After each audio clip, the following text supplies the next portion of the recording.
हमने eco tourism में तय किया कि हम 2 लाख रोजगार देंगे और इन 2 लाख रोजगार में ईडीसी के माध्यम से स्थानीय लोगों की इको डेवलपमेंट कमेटी बना के उनको हम लोग उस दस्ते से वो तैयार करेंगे। तैयार करने के बाद ऑपरेट करने के लिए स्थानीय लोगों को दे देंगे और उसकी जितनी भी इनकम होगी उसका 80% उन्हीं लोगों पर जाएगा, मात्र 20% सरकार को जाएगा। सर ईडीसी वाला कॉन्सेप्ट काफी अच्छा है, हेमकुंड में तो बहुत अच्छा काम कर, काफी जगह बहुत अच्छा चल रहा है। मेरे यहाँ नीरगड्डू है, नीरगड्डू में फॉल है, अपने चल रहा है।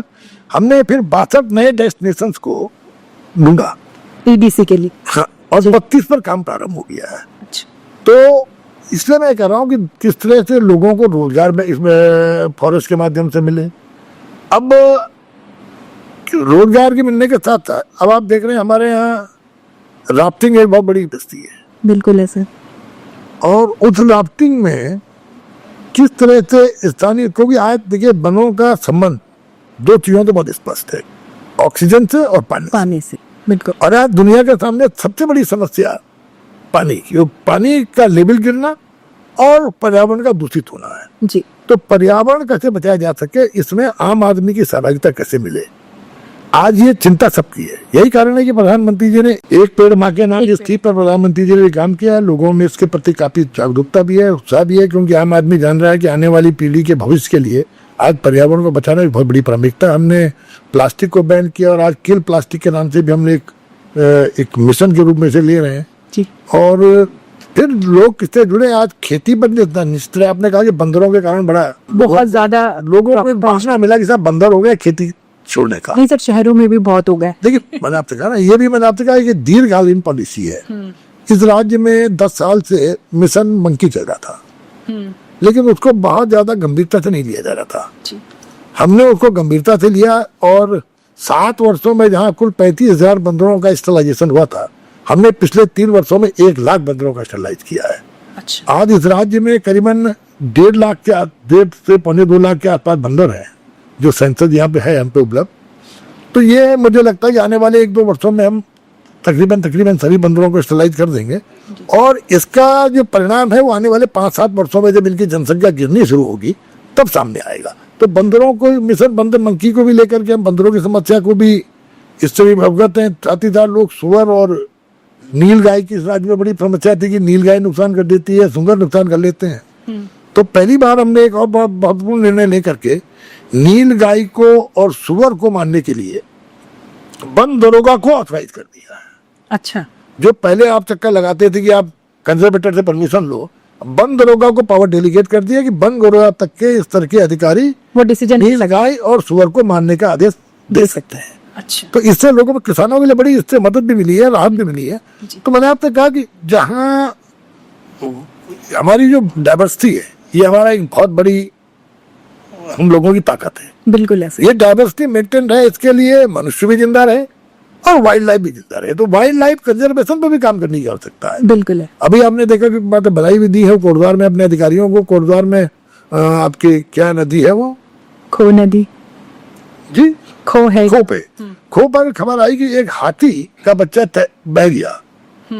तो हमारे लैंसडाउन डिवीजन के कर्मियों ने हिम्मत करके उस हाथी के बच्चे को बचाया है। हाथी के बच्चे का ट्रीटमेंट कर रहे हैं, ठीक होने के बाद उसको अभी रेस्क्यू सेंटर में है, उसके बाद उसको उसके परिवार के साथ दे दिया जाएगा। तो ये संदेश ये भी है कि वाइल्ड लाइफ का सर्वाइवल भी जरूरी है, हमारी डाइवर्सिटी के लिए बहुत जरूरी है सर। तो हम ह्यूमन वाइल्ड लाइफ कॉन्फ्लिक्ट को रोकना, फॉरेस्ट फायर को रोकने के लिए आपने देखा कि पहली बार हम लोगों ने ग्राम प्रधान की अध्यक्षता में फॉरेस्ट फायर मैनेजमेंट कमेटी बनाई कि ताकि ग्राम प्रधान को जब ये लगेगा कि सरकार ने हमें जिम्मेदारी दी है और उसमें वन पंचायत के सरपंच, महिला मंगल दल के अध्यक्ष, उसमें युवक मंगल दल के अध्यक्ष और वन विभाग और राजस्व विभाग के कर्मचारी उसके मेंबर होंगे।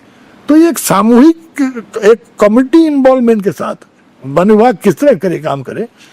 आप लगाइए पिछले 3 वर्षों में 2000 से ज्यादा हमने मैन पावर भर्ती की है फॉरेस्ट में, ताकि फॉरेस्ट में मैन पावर की कमी ना हो और हम पे फॉरेस्ट वन दरोगा और वन रक्षक जो है पर्याप्त मात्रा में उपलब्ध हो।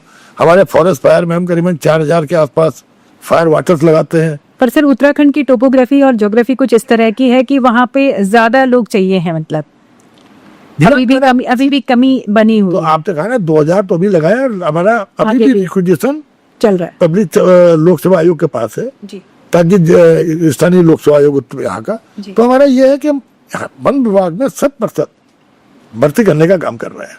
इसके अलावा प्रमोशन दे करके टाइमली प्रमोशन दे रहा हूँ ताकि कर्मचारियों का मनोबल भी बढ़ा रहे। चौथी चीज है कि जो यहाँ पर ट्रांसफर इंडस्ट्री एक बहुत बड़ी इंडस्ट्री के रूप में थी और मैंने जिस दिन वन विभाग में वन मंत्री के रूप में चार्ज लिया था उसी दिन कह दिया था कि the era of transfer industry is over, कि अब परफॉर्मेंस बेस्ड पोस्टिंग होंगी और हम परफॉर्मेंस पोस्टिंग करके अच्छे अधिकारियों को अच्छी पोस्टिंग दे करके कहीं ना कहीं कर्मचारी अधिकारियों का उत्साह बढ़ाने का काम भी करते हैं, क्योंकि इनके उत्साह के बिना भी काम नहीं चल सकता। बिल्कुल। और पब्लिक के इन्वॉल्वमेंट के लिए मैंने आपसे कहा कि फॉरेस्ट फायर में कमेटी बनाने के साथ साथ उन कमेटियों को 30,000 रुपये देना। इसके अलावा हर जिले में 3 अवार्ड जो फॉरेस्ट फायर में जिन लोगों का इन्वॉल्वमेंट होगा, जिन ग्रुप का इन्वॉल्वमेंट होगा, 1,75,000 और 51,000 के 3 अवार्ड हर जिले में देने का हम लोगों ने काम निर्णय लिया है। इसके साथ साथ कर्मचारियों को भी पहली बार भाई हर जिले में 3 कर्मचारियों को भी, चाहे वो डिवीजन लेवल पे हो या इंडिविजुअल लेवल पे हो जी, 1,75,000 और 51,000 के 3 अवार्ड हमने उनके लिए भी रखे हैं। इसके देखिए लेकिन मुझे लगता है कि इनाम जो आपने लिखा है वो बहुत अच्छा है। अभी पीछे आपने शायद एक फंक्शन इसमें हुआ भी है। मेरा ये कहना है सर कि अगर आप उनको लाइवलीहुड से या उनकी डायरेक्ट इनकम कुछ इस तरह से जुड़ जाए, जो लोकल लाइट्स हैं वहाँ पे, जो गांव वाले हैं, जो जंगलों के पास हैं, जिन्होंने उन जंगलों को बड़ा भी होते हुए देखा है, तो मुझे लगता है ज्यादा इफेक्टिव रहेगा। तो इस तरह की कोई योजना आप बता रहे थे? इसीलिए 11,230 वन पंचायतों में जी, जिसमें 25 लाख आदमी को राय से अधिकार, उन वन पंचायतों में वन पंचायत की भूमि में कृषिकरण का अधिकार दे रहे हैं।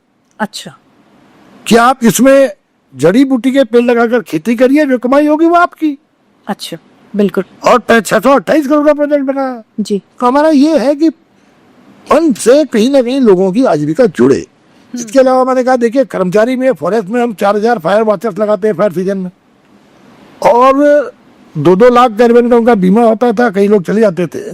तो मैंने निर्णय लिया कि एक सामाजिक सुरक्षा बहुत जरूरी है, तो हमने 10 लाख रुपए का बीमा हर फॉरेस्ट फायर वॉचर को देने का निर्णय लिया और उनका सामूहिक बीमा इस वर्ष भी कराया।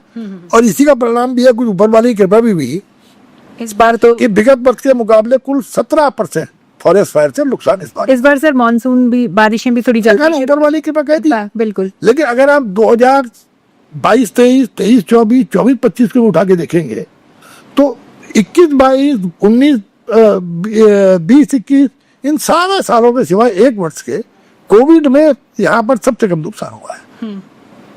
उसके अलावा इन 3-4 वर्षों में विगत वर्षों के मुकाबले हमने काफी कंट्रोल किया केवल जनसहमति का।